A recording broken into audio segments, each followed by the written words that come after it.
birgina bag'ringizga bosib, hammasi yaxshi bo'ladi deyishingizga muhtoj hodisangizning.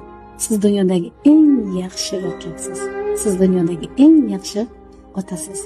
Va sizning ko'zlaringizda o'zimning aksimni ko'rsam baxtli bo'laman. Qalbingizni har urishida o'zimning ismimni eshitsam baxtli bo'laman.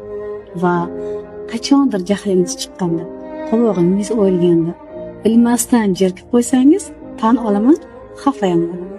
Ana shunday holatlarda, qalbim qayerdadir og'riganda, xafa bo'lganda, birgina bag'ringizga bosib, hammasi yaxshi bo'ladi deyishingizga muhtoj ayolingiz, hodisangizning.